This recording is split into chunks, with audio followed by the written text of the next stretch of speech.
Today I'm going to be addressing the most burning questions you guys have asked us about our stay and journey in India so far. In part 1, we will talk about our initial impression, cultural experiences, and towards the end we will tell you about our challenges and things we have found ourselves struggling with, so stay tuned till the end so you don't miss it.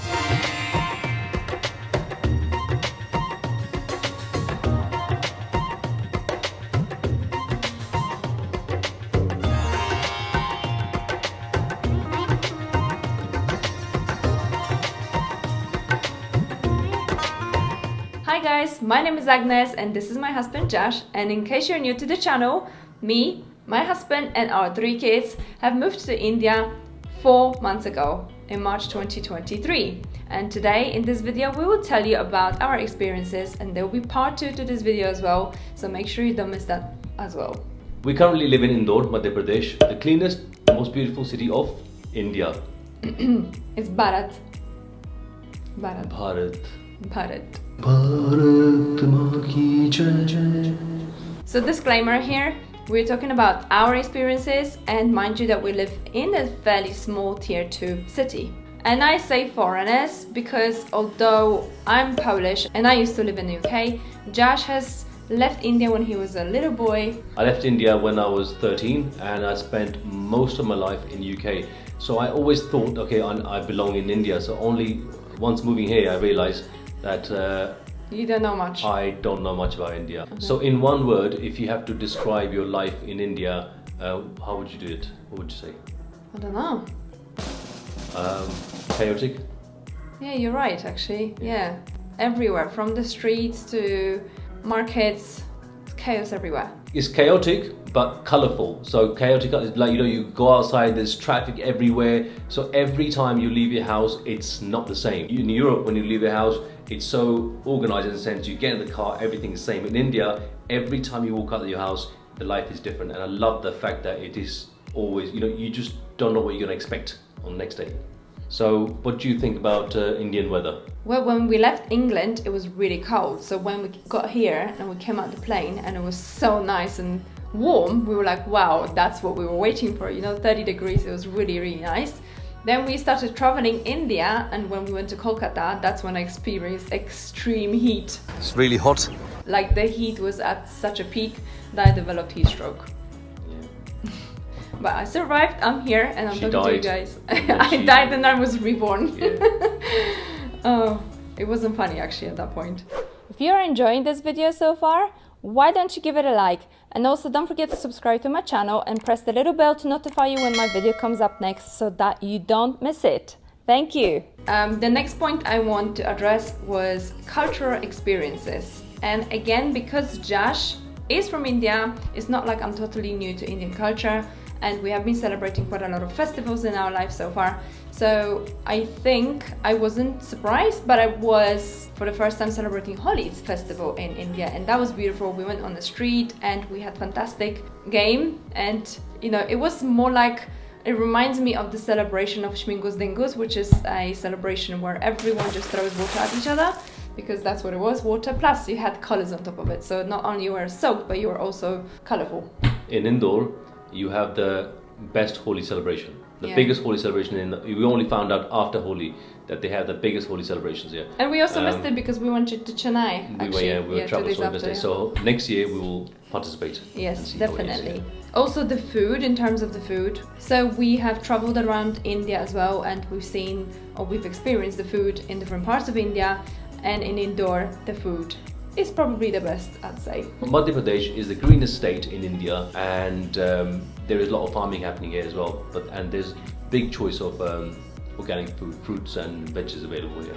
And we eat a lot of fruit. I mean, so far, every day we get papayas, mangoes, and now it's mango season as well. So mangoes were amazing, like they're super sweet.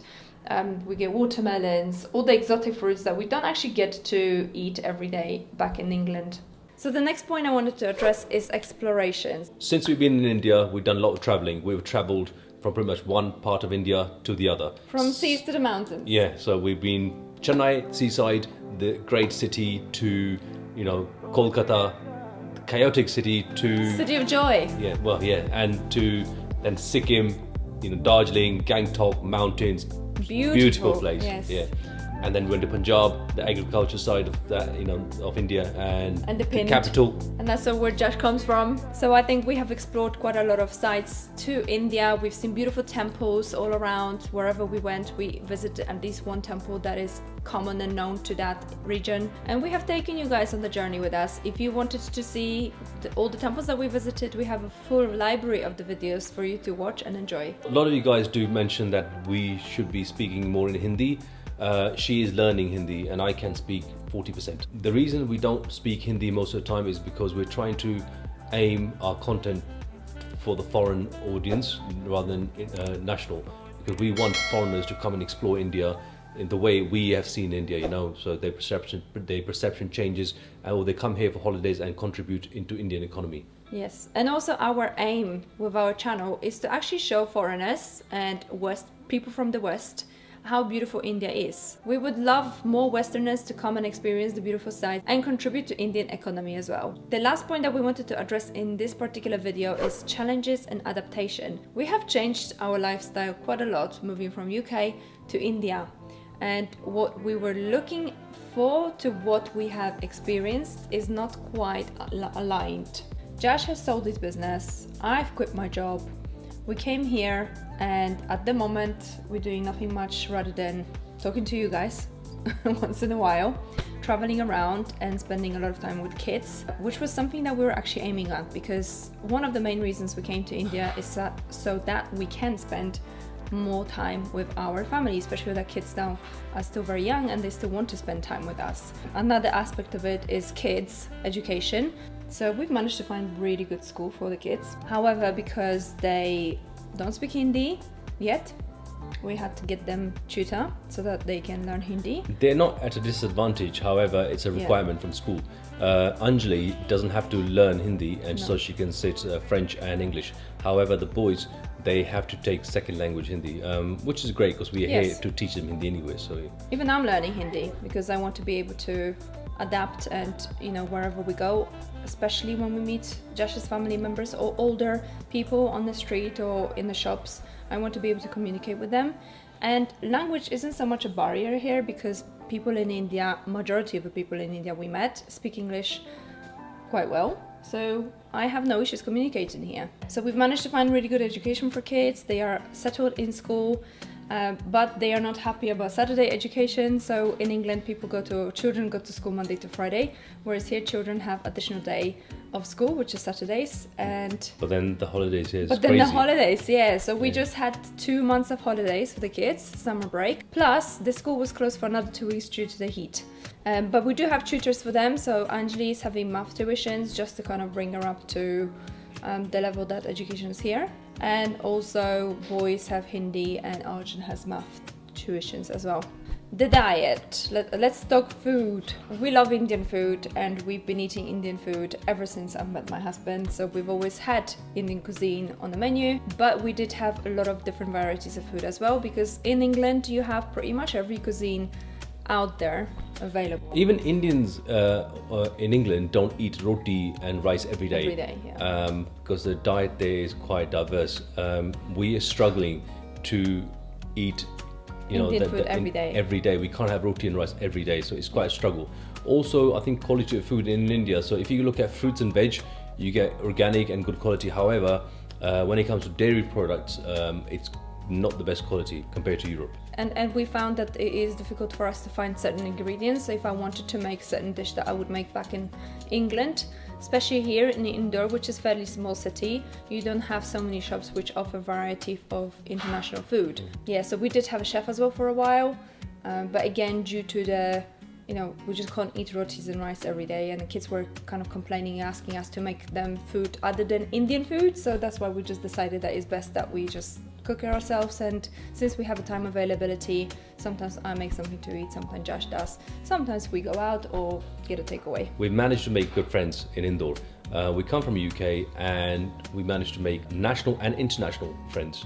So there is a couple from USA and they're obviously from India as well. And it's really nice because at least it gives us that personal Like obviously we have friends back home, they haven't just left us and forgotten about us, we still keep in touch, but because we don't meet them on a daily basis, it's just a phone call or video conversation, it's just not the same as a contact with a person. So it's really nice to meet up with people and just actually interact and have a laugh and just relax for a while with someone that you know and you're comfortable around. So that is very nice. And there is one very, very sad things that we just cannot get over, which is our dogs, and our children do mention our dogs very often. That was the hardest part. So yeah, some of you may rehoming our babies was hard.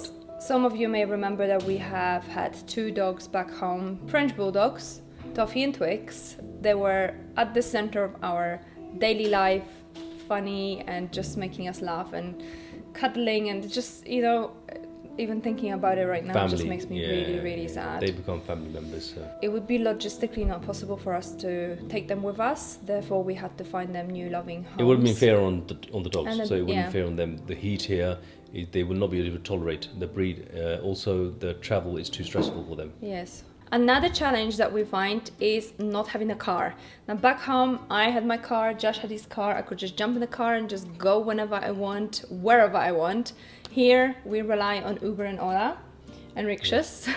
So the requirements are, if you're foreign traveling to India, on OCI, on even, you know, permanent visa, you need to be here 6 months before you can apply for a Aadhaar card, and after that you apply for your driving license. Only then you have access to a car. So it hasn't been 6 months for us, so we're waiting for our Aadhaar card.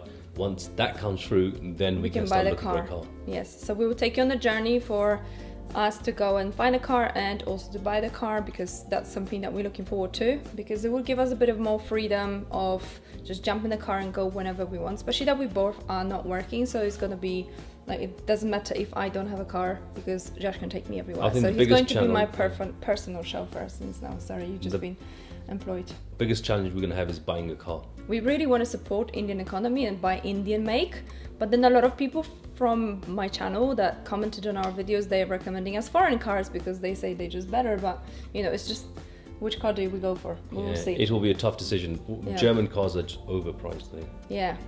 Yeah, so that's one thing that we found, like in India, like food would be cheaper to what it is in England. However, prices of the rents and prices of the accommodation and even cars, so anything that's imported to India is just so far more expensive to what it is in the UK. So that's crazy. That's something that we were quite surprised to see. Yeah. So that's it for today's part of the video, and don't forget to watch the second part where we're going to talk about our future projects and plans and other things in between, so stay tuned for that. There will be some news announced as well on the next video, so don't forget to watch that one. But for now, don't forget to subscribe to my channel and also like it so that more people can see it.